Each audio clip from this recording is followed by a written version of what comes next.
퇴근길에 좋은 파트너 YTN 뉴스 FM 뉴스 정면 승부.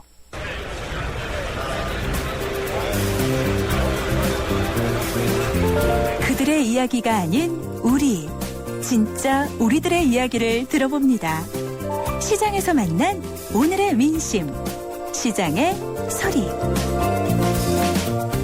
안녕하세요. 시장에 장 보러 온 중림동에 사는 고대관입니다.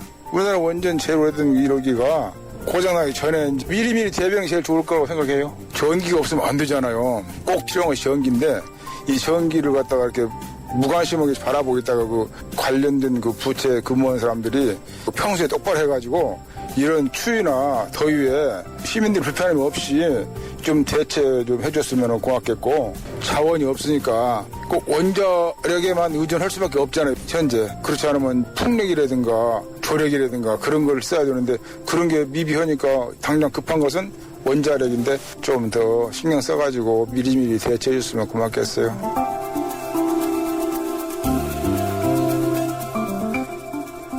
네, 뉴스 정면 승부 3라운드 문을 열었습니다. 오늘 시장의 소리는 원전 고리 1호기 중단 문제와 관련해서 고대관 씨의 의견을 들어봤는데요. 평소에 똑바로 또 미리미리 이렇게 대처를 해야 된다 하는 따끔한 지적 주셨네요. 감사합니다. 이번 3라운드에서는요, 바로 이 문제와 관련해서 서울대 원자핵공학과의 서균열 교수와의 인터뷰 준비되어 있습니다. 잠시 뒤에 시작하고요. 스포츠 뉴스부터 살펴보겠습니다. 월요일 친구 생일, 화요일 본부 모임, 수요일 동창회, 목요일 거래처 김과장, 금요일 불금. 이런 간장! 간은 언제 쉬하는 거야? 식약처 인정 유산균 발효다시마 추출물 함유 모닝케어 플러스가 알코올성 간 손상으로부터 간을 보호하는 데 도움을 줄 수 있습니다. 굿모닝 간 모닝케어 플러스. 본 제품은 건강기능식품입니다. 스마트폰 대리점에서 G2 주세요 라고 말하는 건 동영상을 아주 많이 본다는 것. 놀랄 만큼 선명하고 오래 봐도 편안한 FHD IPS니까. 화질을 사자. LG G2.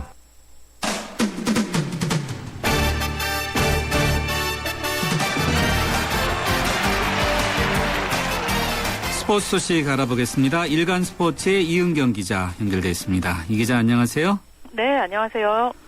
어제 혹시 프로축구 챔피언이 나올까라고 기대했었는데 그렇지 않았어요? 네, 사실 울산 챔피언이 이제 어제 확정 지을 수 있었던 울산 같은 경우는 좀 많이 억울하겠지만, 네. 보는 사람 입장에서 재미는 확실히 있었습니다. 네. 왜냐하면 부산이 잔치상에 아주 고춧가루를 제대로 뿌렸습니다. 이제 네. 어제 부산하고 울산이 프로축구 경기를 했는데요. 울산이 부산 이기기만 하면 시즌 우승을 확정하는 상황이었습니다. 그런데 부산이 한 골 먼저 내준 뒤에 두 골을 연달아 넣으면서 2대1로 역전승을 거뒀습니다. 말 그대로 울산이 다 차려놓은 잔치상 위에 고춧가루를 뿌린 셈이 됐는데요. 결국 울산이 이제 12월 1일에 열리는 시즌 마지막 경기에서 2위 포항하고 만나서 사실상 결승전을 치르게 됩니다. 현재 울산이 2위 포항한테 승점 2점 차로 앞서고 있기 때문에 이 경기에서 포항이 이기면 역전 우승을 하게 되고요. 굉장히 극적인 시나리오인데, 하지만 울산은 이기거나 비기기만 해도 우승이 확정입니다. 울산의 홈 경기인데 올 시즌 울산의 홈 승률이 86.1%에 달하기 때문에 사실 객관적인 수치나 전력으로 보면 여전히 울산이 유리합니다. 하지만 결과 예측하기는 쉽지가 않고요. 역대 프로축구에서 이 정규리그 최종전에서 그것도 1위하고 2위 팀이 만나서 그 경기로 우승을 가린 적은 한 번도 없었습니다. 이렇게 일부러 만들려고 해도 만들기 어려운 시나리오인데요. 울산으로서는 어제 경기에서 부산에 진 것도 억울한데 공격수 김신욱과 하피냐가 경고까지 받으면서 이 두 선수가 다 경고 누적으로 마지막 포항전에 결장해야 합니다. 김신욱 선수가 현재 또 리그 19골로 득점 선두인데요. 예. 이 마지막 경기에서 지금 현재 18골 기록 중인 서울의 대한 선수가, 서울은 전북하고 경기를 하는데요. 대한이 전북 상대로 한 골만 넣어 득점왕 타이틀 가져가게 됩니다. 대한이 출전 경기수가 김신욱보다 더 적기 때문인데요. 재밌는 건 대한이 지난 20일 전북전에서 이미 해트트릭을 한 적이 있고요. 그동안 유독 전북전에서 굉장히 잘했던 선수입니다. 어제 전북의 최강희 감독이 지금 3년 연속으로 외국인 선수한테 득점왕 내주지 않겠다. 대한은 우리가 책임지고 맡겠다. 이런 말을 했거든요. 그래서 득점왕 경쟁 또 우승 경쟁 지켜보는 12월 1일 경기 아주 재미있을 것 같습니다. 완전히 빅매치네요. 네. 네, 그렇죠. 네. 네. 프로야구 소식 좀 들어보죠. 두산의 프런트 야구가 논란이 되고 있죠? 예, 어제 이제 두산의 김진욱 감독이 전격적으로 해임됐다는 소식 전해드렸는데요. 그 과정에서 이제 밝혀진 이야기들을 들어보니까 올해 스토브리그에서 사실 두산이 굉장히 파격 행보를 계속했잖아요. 고액 연봉을 받는 베테랑 선수들을 거의 모두 내보냈는데요. 이 과정에서 김진욱 감독하고 상의가 없었다고 합니다. 이 구단 프런트가 거의 좀 독단적인 결정을 내린 셈인데 두산이 이제부터는 본격적으로 감독의 야구가 아니라 프런트의 야구를 하겠다. 이런 선언과 다름없다. 이런 평가가 나오고 있습니다. 두산은 2011년부터 지금 현재 김승용 사장과 김태룡 단장 이 체제로 운영되면서 예. 프런트 입김이 좀 강해지는 강한 프런트를 추구해 왔는데요. 사실 두 사람 모두 야구판에서 20년 이상 잔뼈가 굵어진 사람들이고 그동안 두산 구단이 굉장히 실리적이고 효율적인 운영한다 이런 평가를 받아왔는데요. 올해를 기점으로 프런트 영향력이 이 감독의 힘을 눌러버린 그런 모양새가 됐습니다. 과거 전례로 볼 때 이 프런트 야구를 내세웠던 팀이 우승을 한 적이 없다는 점도 좀 눈길이 가는데 사실 1990년대 삼성 라이온스 같은 경우가 아주 강한 프런트를 내세웠는데 정말 저주 걸린 거 네. 아니라는 이야기 나올 정도로 우승 못하다가 결국은 강한 감독 김웅룡 감독이 부임한 이후에 2002년 처음으로 한국 시리즈 우승. 그랬었죠. 네. 그리고 SK 역시 프런트의 팀에서 아주 강력한 리더십 갖춘 김성근 감독 부임 후에 우승을 했는데 과연 두산 같은 경우 내년에 어떤 모습 보일지 좀 지금 초미의 관심사입니다. 예, 알겠습니다. 스포츠 소식 오늘 여기까지 듣겠습니다. 잘 들었습니다. 예, 감사합니다. 지금까지 일간스포츠의 이은경 기자였습니다. 교통 상황 어떤지 알아보겠습니다. 박하영 캐스터. 예, 바쁜 시간을 아주 춥게 지나고 있는 목요일 퇴근길입니다. 곳곳으로 돌발 상황도 좀 잦은데요. 올림픽대로 하남 쪽으로 성수대교와 영동대교 사이 2차로에 사고 나서 부근 통과가 어렵고요. 차도 많아서 영동대교까지 쉽지 않게 가고 있습니다. 여의도권 통과도 이렇게 어려운데 누들길 한강대교 쪽으로는 여의 하류와 상류 사이 1차로에 조금 전에 사고 났습니다. 부근 통과하실 때 조금 더 신경 쓰셔야겠고요. 종로는 1가에서 3가, 4가에서 신설동까지 밀리고 반대쪽으로도 신설동에서 동묘 앞까지, 종로 5가에서 1가까지 쭉 밀립니다. 경부고속도로 판교 쪽으로 반포와 서초 사이 2, 3차로에 사고 났습니다. 뉴스 정면 승부 교통정보였습니다.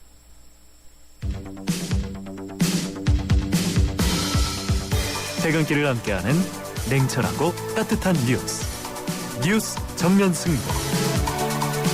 뉴스 정면 승부는 여러분의 참여를 기다립니다. 50원의 유료 문자 샵 0945와 YTN 라디오 스마트폰 어플리케이션 예스를 통해 여러분의 의견을 보내주세요. 뉴스 정면 승부는 여러분의 의견에 항상 귀 기울이고 있습니다.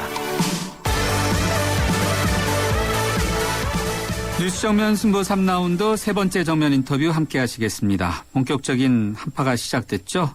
그런데 전력 수급에 또 한 번 비상이 걸린 상태입니다. 오늘 새벽에 원전 고리 1호기가 재가동된 지 50일 만에 중단됐는데 일단 한수원 측은 터빈 계통에 고장이 있는 것이 아닌가 이렇게 보면서 원인 파악에 나섰는데요. 여전히 원전에 대한 불안이 크지 않습니까? 서울대 원자핵공학과의 서균열 교수 연결해서 관련된 이야기 들어보도록 하겠습니다. 서 교수님 안녕하세요. 네, 안녕하십니까. 원전이 하도 고장이 자주 나니까 이제는 있는가 보다 이런 생각이 들 정도예요. 네. 네. 근데 사실은 미국에 비하면 아직은 우리가 좀 덜 나는 편인데요. 아, 그래요? 네. 그리고 미국 같은 경우는 원전이 고장 나더라도 또 그러나 보다 하는데 사실 우리는 굉장히 민감한 시점에 있습니다. 물론 이제 고리 1호기 때문에 갖는 비중이 큰 건 사실인데요. 네네, 그렇죠. 어쨌든 이게 큰 문제가 아니고 사소한 고장이기를 바랄 뿐이죠. 예. 일단 터빈 계통에서 고장이 있는 것이 아니냐라고 이렇게 한수원 측은 보는 듯한데요. 네네. 일단 교수님께서 직접 사고를 살펴보신 건 아닐 테지만요. 네. 네. 어떻게 보세요? 몇 방으로 알아보긴 했습니다만 아직까지는 파악은 돼 있지 않은 것 같은데 네. 적어도 이렇다는 거는 원자로 같은 중요한 부품이 아니고 터빈이라고 하는 사실은 그 변방에서 네. 문제가 일어난 것 같다. 그리고 다행히도 원자라고 자동 정지됐다. 거기까지는 좋은 건데 이제 아시다시피 이게 아마 고리 1호기는 130번째 고장인 것 같아요. 그래서 그렇다는 거는 네. 우리 원전 중에서 당연히 높고 미국 원전에 비해서도 그렇게 낮은 비율은 아닙니다. 그래서 그런 것이 조금 걸리긴 하죠. 네. 재발 가능성 또 있습니까? 그렇습니다. 왜냐하면 이게 전기 계통으로 보는데요. 예. 이게 그렇다면은 이제 조금 불미스러웠던 그런 소위 납품 비리 건에 관련될 수도 있고, 그리고 우리가 그동안에 국산화했던 부품 중에서 작동을 제대로 안 했을 수도 있고, 물론 이제 이거는 원인을 규명해야 되겠지만 일단 밝혀진다면 그럴 가능성도 배제할 수는 없죠. 지금 납품 비리 언급해 주셔갖고 바로 이제 그런 것을 우려하지 않습니까? 혹시라도. 그렇습니다. 네. 아직 정확히는 잘 모르는 거죠. 네, 그래서 사실 167 거의 반년 동안 정비를 하지 않습니까? 예. 그런데 이제 우리 국민께서 보실 저도 마찬가지로 왜 그러면 이런 걸 놓쳤을까? 그러니까 어쩌면은 있지도 않을 극한 사고를 걱정했지, 이렇게 작은 부품들, 소모품들이 잘못될 수 있다는 거를 조금 소홀히 하지 않았나, 인력 부족이 아닐까, 또는 정비 기간을 좀 더 느려서라도 좀 더 시간을 갖고 봤어야 되는데 서둘러서, 물론 또 겨울 전력 대란이 가까우니까 물론 지난 9월 달에 돌리지 않았습니까? 그렇죠. 네. 조금 서두르지 않았나 하는 생각도 좀 듭니다.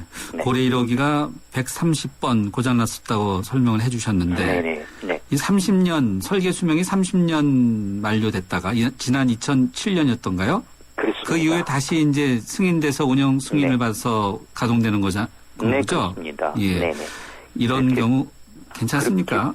그렇게 보더라도 이제 사실은 3개월에 한 번씩 나는 건데 조금 빈번한 건 사실입니다. 어떻게 보면 우리가 처음 이걸 운전했기 때문에 처음 운전 실력도 조금 낮았을 것이고, 그런 부분들이 이제 좀 무리가 갔을 수도 있고, 이게 사실은 젊었을 때 고생하면은 조금 나이 든 다음에 몸이 좀 망가지지 않습니까? 네.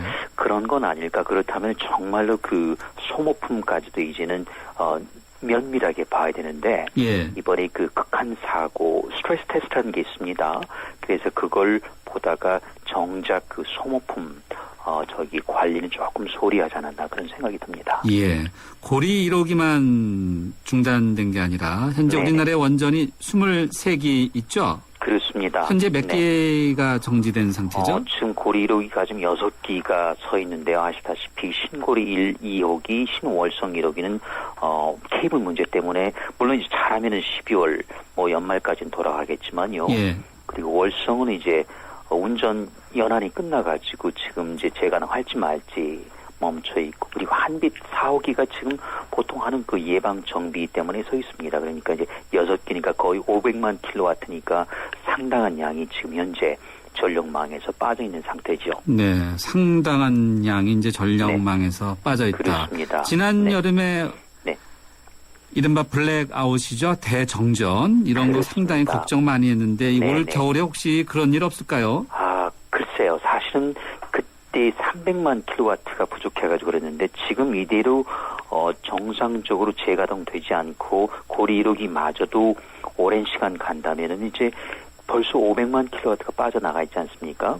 그래서 산술적으로만 볼 때는, 그리고 또 우리가 겨울에 더 많이 쓰게 됩니다. 난방 때문에 이 강추위가 오니까요.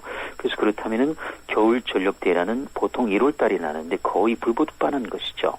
그래서 이제 결국은 또 이제 허리띠 졸라매야 돼, 전기띠를 졸라매야 되는 그런 악순환을 반복하게 되는 것이죠. 네. 여름철보다 겨울철이 더 전력상이 큰가 보죠? 네. 이게 한 3년 전부터 겨울에 더 많이 쓴다고 합니다. 아무래도 이제 추위가 깊어지다 보니까 난방, 그리고 아시다시피 기름을 떼는 게 아니고 이제 전열기 이런 것들이 있지 않습니까? 그러니까 전력 소비가 굉장히 많아진 것도 한 요인이고, 이제 산업 발전이 있기 때문에 그건 이제 불가피한 사항이고, 어쨌든 겨울철 난방 때문에 많은 전력이 쓰이게 되니까 3년 전부터 경향이 겨울 전력 대란으로 바뀌었다고 합니다. 네. 가장 좋은 거는 발전소가 많이 생기면 좋은데요. 네. 근데 또 지울 수도 없죠. 네. 밀양 손정탑도 그렇고 지금 원전을 다시 세우는 것도 그렇고 굉장히 어렵지 않습니까, 현재? 네. 그동안에 우리가 투명하게 경영하지 못했고, 그리고 원전을 안전하다는 그런 소위 믿음이 이제 무너져 버렸고, 일단 무너져 버리면 이걸 되찾기는 쉽지 않습니다. 그러니까 고리 1호기가 잘 돌아가야 되는데 그나마 또 이렇게 서버리고, 그것도 이제 가동한 지 2달도 안 돼가지고, 그래서 이렇게 볼 때는 이제 시민단체도 그렇고 우리 국민들께서 보시기에 과연 이래도 되는 건지, 근데 어떻게 보면은 사실은 운영자 측에서 볼 때는 잘하려고 보니까 또 자꾸 이렇게 잘못되는 그런 경우가 있지 않겠습니까? 그래서 어떻게 보면은 자꾸 옥상옥을 지어가지고 감독 관리하는 것보다는 정말 인력을 투입하는 게 사실 우리는 선진국의 3분의 2 내지 절반밖에 안 됩니다. 그러다 보니까 아무래도 부실할 수밖에 없지 않겠습니까? 예. 이게 이제는 더 이상 물러날 수 없는 벼랑 끝에 오지 않았나 생각하는 것이죠. 관리 감독 지적해 주셨는데 네네. 최근 이 원전 문제가 터지면서 총리실 산하인가요? 이제 원자력 안전 규제 정책 조정 회의 이걸 이제 신설해서 이제 뭔가 현장 관리를 강화하겠다라는 것이 정부 방침인 것 같은데 가능할까요? 물론 좋은데요. 이게 어떻게 보면은 소위 옥상옥이 될 수가 있습니다. 왜냐면 아시다시피 방사선 안전은 7개 부처, 방사능 또 방제라는 건 11개 부처. 이걸 이렇게 모으다 보면은요, 결국은 이게 따로 국밥이라는 게 있지 않습니까? 조금 조속한 표현이 따로따로 놀게 되는 것이죠. 그래서 이것보다는 차라리 원자력 안전위원회를 규제위원회로 바꾸고 거기 권한을 주고 해가지고 한꺼번에 인력과 그다음에 연구 그리고 기능 인력 그리고 이 현장 감독 인력을 모아주는 게 좋지. 이렇게 하다 보면은 서로 7개 부처, 11개 부처가 그냥 기계적으로만 같이 있는데 화학적으로 결합이 안 된단 말이에요. 그래서 이거를 화학적으로 결합을 시켜가지고 권한을 주는 게 좋지. 이렇게 하면 결국 티격태격하다. 물론 원자력 안전위원장이 겸직을 하지만은 과연 그런 통솔력이 있을까요? 그래서 그런 점에서 조금 걱정되는 부분이 아직은 있습니다. 예, 알겠습니다. 앞서 저희가 시민 인터뷰 해보니까 원전도 중요하지만 대체 에너지 개발, 풍력, 조력 뭐 이런 언급을 해주신 인터뷰가 있었는데 우리나라 이 대체 에너지 개발 수준은 어느 정도인가요? 당연히 해야 되는 부분이고 독일도 나가고 있고 하지만요. 근데 이제 문제는 우리는 기껏해야 이제 풍력하고 태양광인데 둘 다 이렇게 자원 자체가 부족합니다. 많지 않은 거죠. 바람도 많이 불지 않고 태양침 같은 경우도 흐려버리거나 장마가 있으니까 그래서 이제 녹록지 않은데 또 한 가지는 이걸 하려면 이제 평평한 땅이 필요한 물론 바다에 설치할 수도 있지만요. 그래서 결국은 이 신재생 같은 경우도 독일은 할 수가 있지만 우리도 할 수 없는 그러니까 결국은 어디로 가겠습니까? 두 가지입니다. 수요 관리를 해가지고 아끼든지 아니면은 가스를 더 태우든지 그러니까 소위 화력 발전하는 것이죠. 그래서 이렇게 하다 보면은 결국은 또 전력망도 바꿔야 되는 문제가 있고 그래서 그 2중고, 3중고를 갖고 있는 거라서 결국은 수요 관리 아끼고 그리고 또 가스를 태우고 이런 현실적인 방법 일본을 보시면 압니다. 결국은 가스를 더 태웠죠. 이런 방법밖에 당분간 없을 것 같습니다. 네, 당분간 그것밖에 없다는 것도 답답하네요. 네, 알겠습니다. 교수님 오늘 말씀 여기까지 듣겠습니다. 고맙습니다. 네, 고맙습니다. 지금까지 서울대 원자핵공학과의 석윤열 교수였습니다.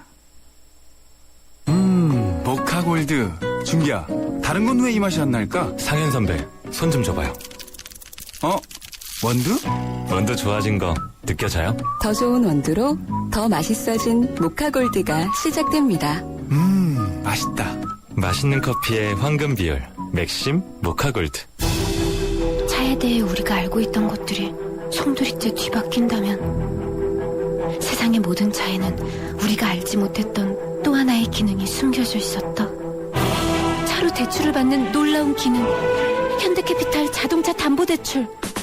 타던 차 그대로 신용대출보다 낮은 금리 중도상환 수수료 면제 거기다 입금까지 1시간 신용대출보다 우대받는 오너드라이버 전용 대출 현대캐피탈 자동차 담보대출 1588-5330 금리 8.9에서 29.9% 연체금리 19에서 29% 홈페이지 상품 설명 및 약관 참조 과도한 빚 고통의 시작입니다. 한화생명은 생각했어요. 당신을 위해 무엇을 해줄 수 있을까? 아프기 전에 너무 늦기 전에 먼저 해줄 수 있는 일이 있을 텐데 그래서 우리는 당신의 내일에 도움이 되는 따뜻한 잔소리를 하기로 했습니다. 당신밖에 모르는 한화생명. 네, 오늘 뉴스정면 승부가 청취자 여러분께 드리는 yes or no 질문은 안철수 신당 기대되십니까? 인데요. 휴대전화 우물정 0945번으로 이렇게 보내주시거나 스마트폰이죠. 라디오 애플리케이션 예스로 보내주시면 되겠습니다. 정면 승부 3라운드 여기서 인사드리고요. 잠시 4라운드에서 뵙겠습니다. 스마트폰 대리점에서 G2 주세요. 라고 말하는 건 동영상을 아주 많이 본다는 것. 놀랄 만큼 선명하고 오래 봐도 편안한 FHD IPS니까. 화질을 사자. LG G2. 4624 4520 아이들에게 처음 구구단을 외우게 할 땐 마음이 찡합니다. 이제 치열한 공부의 세계로 들어가는 것 같아 어른으로서 미안함을 느끼죠. 그런데 정작 아이들은 즐거워하는 경우가 많습니다. 이런 생각이 들어요. 우리가 모르는 공부의 즐거움을 아이들은 알고 있다는 생각. 그 즐거움이 중학교, 고등학교까지 계속될 수 있게 하는 것이 우리 어른들이 해야 할 일 아닐까요? 아이들을 잘 부탁합니다. 아이들이 만들어갈 미래를 잘 부탁합니다. 이 캠페인은 공부를 안다. 대교와 함께합니다. 살아있는 뉴스 깨어있는 방송 한국의 뉴스 채널 YTN 뉴스 FM. 네, 뉴스 정면 승부 4라운드입니다. 이번 라운드 역시요, 여러분과의 대화창 휴대전화 우물정 0945번으로 활짝 열어놓고 있고요. 이번 라운드에서는 세계를 보는 창, 지성인의 필독지 느몽드 디플로마틱의 인상훈 편집장님 모시고 국제뉴스 살펴보겠습니다. 잠시 뒤 뵙겠습니다. 스마트폰 대리점에서 G2 주세요.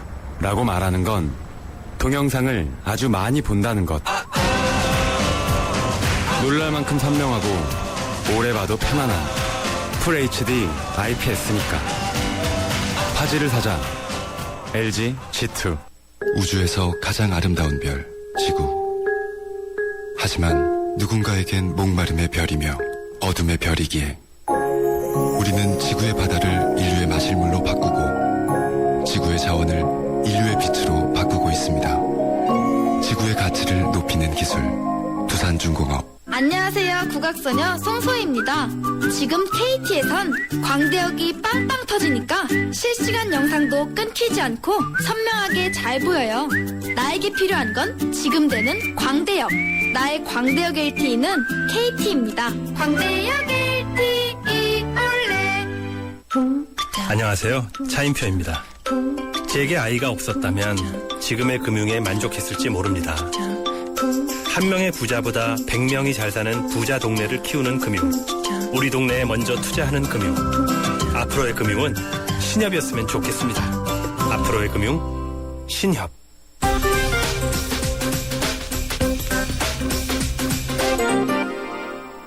네, 경제뉴스 살펴보겠습니다. 머니투데이의 김태은 기자 연결되어 있습니다. 김 기자 안녕하세요. 네, 안녕하세요. 네, 첫 소식은 국내 기업의 이 영업 실적 관련해서 한번 죄송합니다. 살펴보죠. 국내 기업의 순이익이 금융위기 당시 수준 아래로 떨어진 것으로 나타났다고요? 네, 지난해 기업 활동 조사를 잠정 조사를 해봤더니 12,000여 개 국내 기업 중에서 금융보험업을 제외한 국내 기업의 경우 매출액 1,000원당 법인세 차감전 순이익이 47.2원으로 나타났습니다. 그러니까 1,000원을 매출이 발생했을 때 기업들이 손해지는 액수가 47.2원이라는 건데요. 전년도에 비해서 4.6원 줄어든 수준이었습니다. 글로벌 금융위기가 강타했던 2008년 이후 최저치입니다. 당시는 1,000원 매출이 발생했을 때 33원을 이익으로 남겼습니다. 업종별로는 출판 영상통신업과 건설업의 이익 감소폭이 컸는데요. 출판 영상통신업은 1,000원 매출당 20.7원이 감소를 했고 건설업은 0.3원을 벌다가 오히려 15원 손실이 나는 것으로 나타났습니다. 건설업종에서는 전체적으로 2조 원 이상의 순손실이 발생했습니다. 건설업이 가장 큰 피해를 입었네요. 그렇습니다. 네. 카드 문제 짚어보죠. 다음 달부터 카드 대출 금리가 최대 2%포인트 내리나 보죠? 네, 금융당국이 카드사의 대출 금리를 지속적으로 내리는 방향으로 유도하고 있는데요. 이에 따라서 신한카드 등 7개 전업카드사가 최근에 카드론 대출 금리를 평균 0.9%포인트, 또 현금 서비스 대출 금리는 0.6%포인트 인하하기로 했습니다. 카드론 금리를 가장 큰 폭으로 내린 카드사는 현대카드인데요. 이 현대카드가 2%포인트의 금리를 내렸습니다. 하지만 이렇게 내려도 연평균 금리가 18.1%로 다른 카드사에 비해서 아직 높은 편이었습니다. 또 현금 서비스는 하나 SK카드 금리가 가장 높았습니다. 금융감독원은 내년에도 카드사들이 대출금리 모범 기준을 잘 지키고 있는지 검사를 해서 대출금리를 낮추는 방향으로 유도하기로 했습니다. 다음은 국세청으로 가보죠. 고액의 세금을 내지 않은 사람 그런 명단을 공개했나 보죠? 네, 고액 체납자 1,662명의 명단을 공개를 했는데요. 가장 많은 체납액을 기록한 사람은 조종만 한솔그룹 전 부회장으로 삼성그룹 창업자 고 이병철 회장의 외손자였습니다. 체납액이 무려 715억 원에 달했습니다. 조 전 부회장은 2004년부터 84억 원의 지방세도 체납한 상태입니다. 또 신삼길 전 삼화저축은행 회장도 부가가치세 등을 351억 원 체납했고 전윤수 성원건설 대표는 증여세 224억 원을 체납했습니다. 국세청은 이들 고액 상습 체납자에 대해서 체납 처분 회피 가능성을 검토해 출국 금지를 요청하고 또 고의적 재산은닉 체납자에 대해서는 체납 처분 면탈범으로 고발할 예정입니다. 흔히 있는 사람들이 더 한다는 말이 있는데 바로 이런 경우를 두고 하는 말 같아요. 체납액이 네. 어마어마합니다. 그러네요. 네. 오늘 경제뉴스 브리핑 여기까지 듣겠습니다. 고맙습니다. 감사합니다. 머니투데이의 김태현 기자였습니다.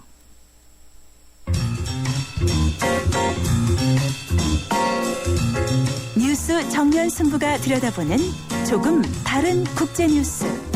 더 큰 세상으로 안내합니다. 세계를 보는 창.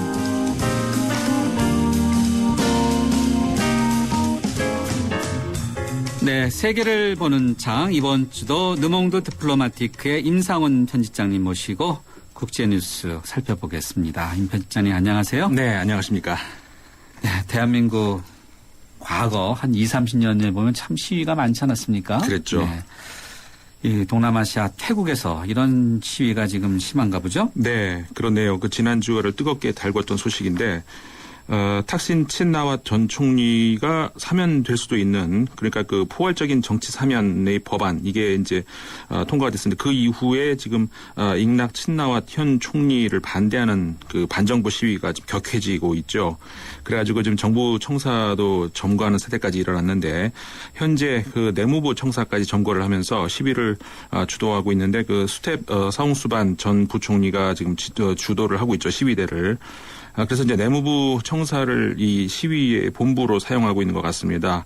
앞으로 그 지방 정부 청사까지도 점거가 이어질 것 같은데 어떻게 사태가 될지 지켜봐야 될 것 같은데 오늘 좀 전에 보니까 친나왓 총리에 대한 불시민 투표가 있었는데 뭐 부결됐다고 소식을 전했습니다. 태국의 상황이 이제 정치까지도 상당히 복잡하군요. 그러니까. 네, 그렇죠. 네.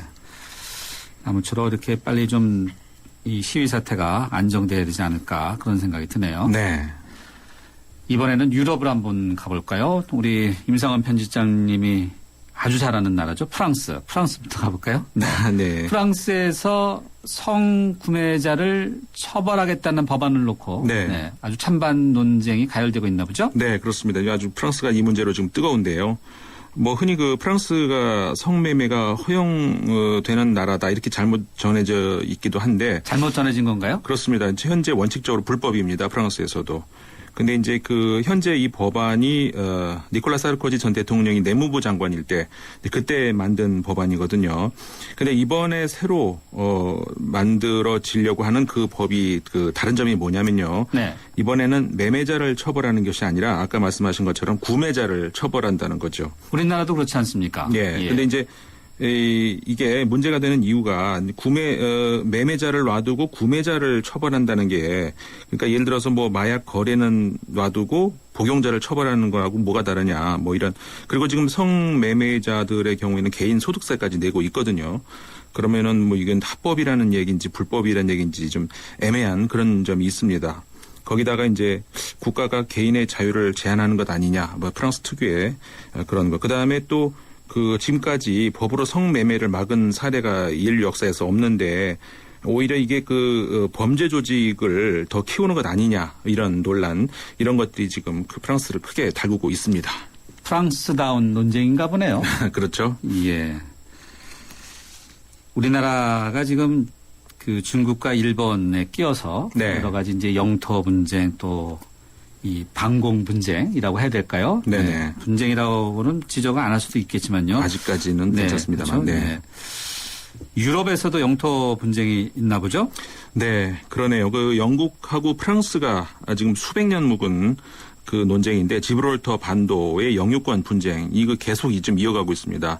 이게 원래 그러니까는 이베리아 반도 끝에 있는 그러니까 스페인 땅이었는데 과거 스페인 왕위 전쟁 때 영국이 개입한 이후에 1713년에 그 위트레흐트 조약에 따라서 영국의 양도가 된 땅입니다. 그런데 그 이후로 이제 프랑스가 스페인이 계속 반환을 요구를 했었죠. 근데 이제 지난주에 스페인이 측량 조사를 이유로 영해를 침범했다고 합니다. 그러니까 이제 영국이 군사 대응 가능성까지 언급을 하면서 이제 두 나라 사이에 갈등이 고조되고 있다는 건데, 뭐 물론 군사 충돌까지 갈 가능성은 뭐 적습니다. 하지만 뭐 유럽에서도 이 21세기 아직까지도 영토 갈등이 이어지고 있는 것 같습니다. 아시아만의 문제가 아니네요. 네, 그렇죠. 네. 이번에는 앞서 간단히 언급했던 방공구역과 관련한 갈등 문제 짚어보죠. 한국과 중국, 일본 세 나라 간에 이런 방공구역 문제 심하지 않습니까? 지금 그렇죠. 이어도. 예. 네. 상황이 어떻게 되고 있는지 어떻게 전개될지 한번 좀 설명해 주시죠. 예. 간단하게 한번 정리를 해보면 지난 11월 23일이었죠. 중국이 일방적으로 자국의 방공 식별구역 설정을 발표를 했습니다. 그러니까 한마디로 자국 영토 주변에 비행하는 이 비행 물체에 대해서 중국이 관리하겠으니 지나갈 때는 중국에 통보를 해라. 뭐 이렇게 일방적인 선언인데요. 그러자 바로 당일 미국하고 일본이 사태를 격화시킨다. 영내 안정을 해치는 행위다. 이렇게 강력하게 반발을 했습니다.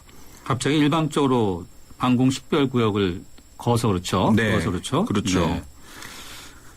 자, 미국과 일본이 바로 그날 이제 입장 표명을 했는데. 네. 미국이 이번에 아주 발빠르게 대응하고 있습니다. 그러니까 미국이 지금 보면은 지금까지 나타난 걸 보면은 그 중국의 일방적인 그 방공 식별구역 설정 여기에 대해서 인정할 수 없다.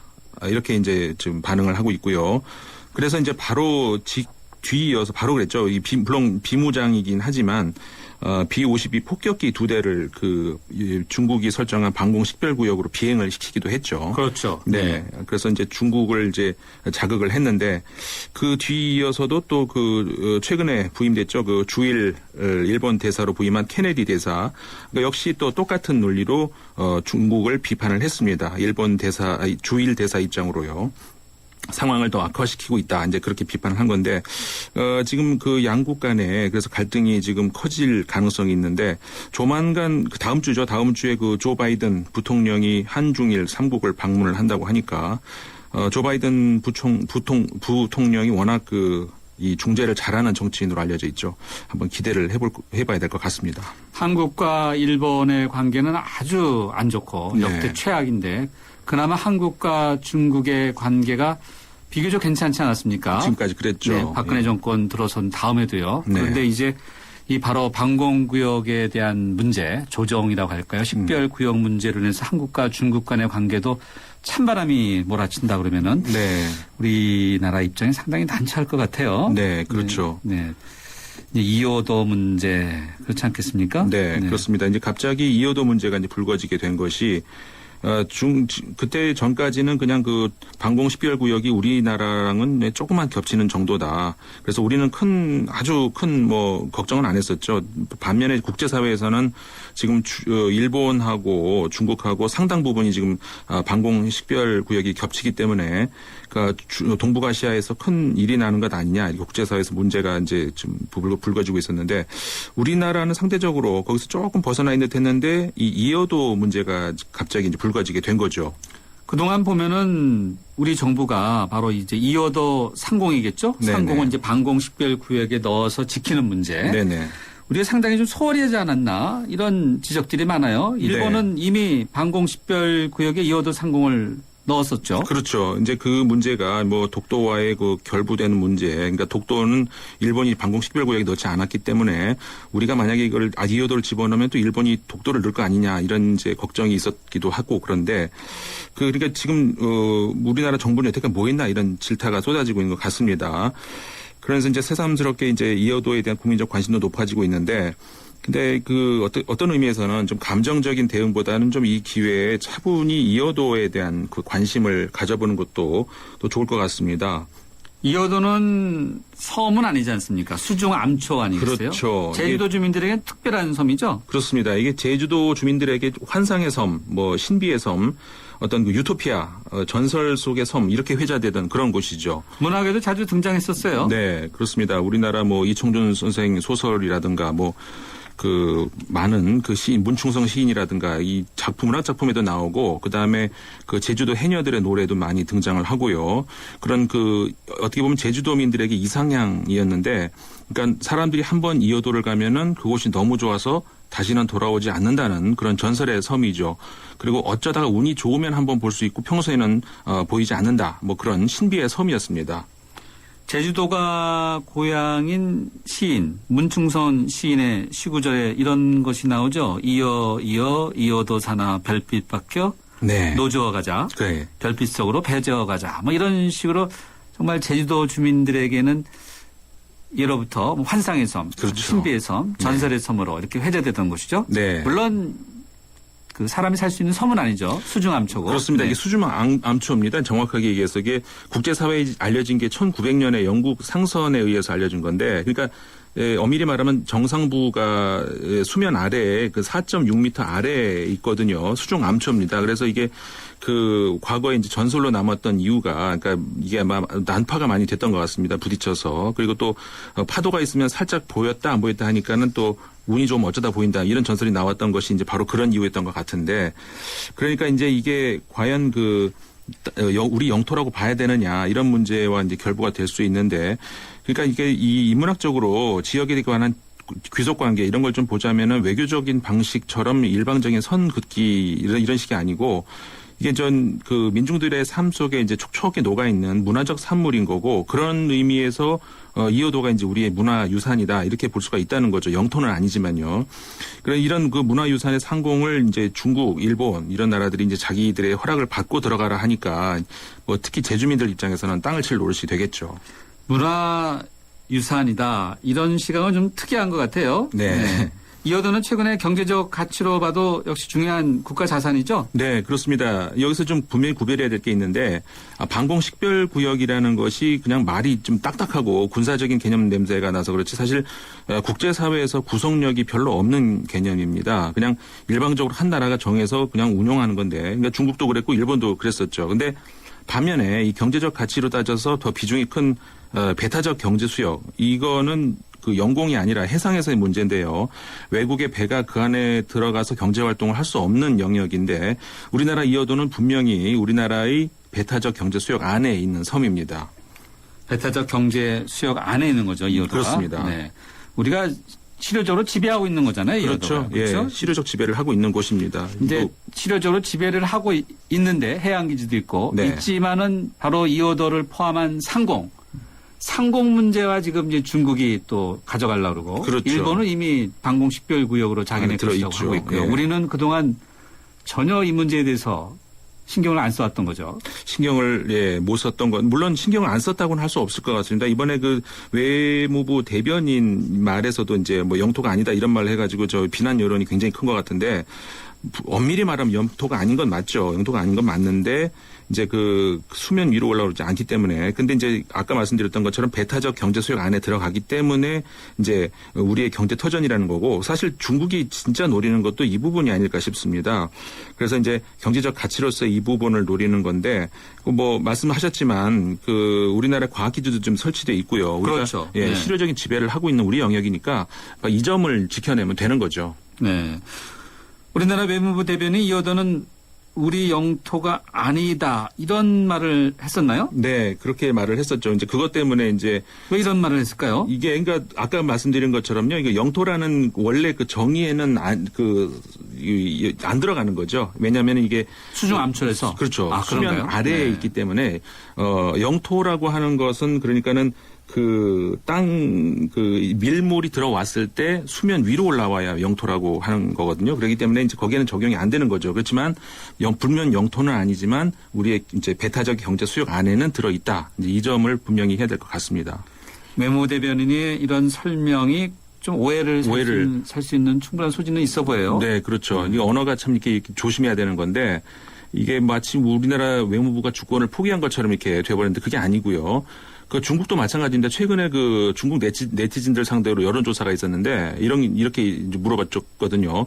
방공 식별구역 안에 들어오는 외국의 군용기를 어떻게 생각하느냐 이렇게 물어보니까 당연히 중국 사람들은 격추시켜야 된다 이런 반응까지 나오는 거죠. 이게 사실 그 언어가 이렇게 사실관계를 굉장히 호도할 수가 있는 건데 이게 또 이게 지배층의 이데올로기로 이용될 수 있는 이런 거를 조심을 해야 되는 거고요. 우리 국민들도 이런 거를 좀 차분히 대응할 필요가 있는 것 같습니다. 배타적 경제 수역에 들어 있으니까 우리 경제의 터전이다 이렇게 그렇죠. 봐야 되지 않겠습니까? 그렇습니다. 예. 네. 그러니까 중국이 또 바로 이어들을 자국의 영해 안으로 집어넣으려는 것도 바로 이 경제적 가치. 그렇죠. 바로 그것 때문에. 확실히 이어도 주변에 많은 자원이 있을 수도 있고. 네. 그렇지 않겠습니까? 그렇습니다. 그러니까는 이게 사실관계를 정확하게 알고 차분히 대응을 해야 된다는 거죠. 네.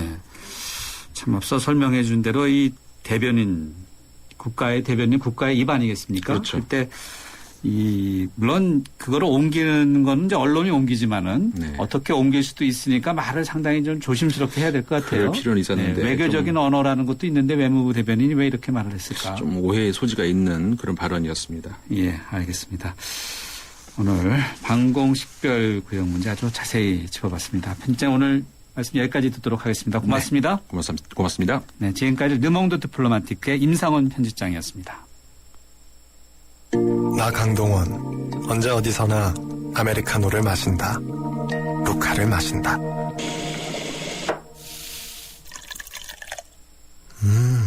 맛있다. 내가 즐기는 단 하나의 아메리카노. 루카. 루크 아메리카노. 루카. 한화생명은 생각했어요. 당신을 위해 무엇을 해줄 수 있을까?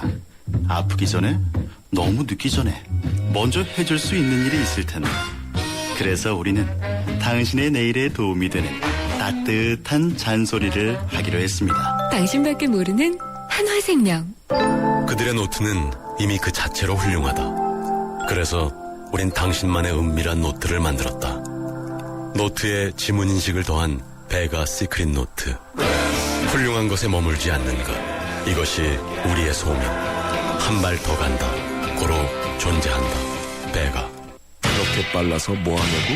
더 빨리 생각하고 더 빨리 행동하고 더 빨리 도전했던 사람들이 세상을 바꿨으니까. 이것이 SK텔레콤이 더 빠른 LTA를 더 빨리 당신에게 전하는 이유.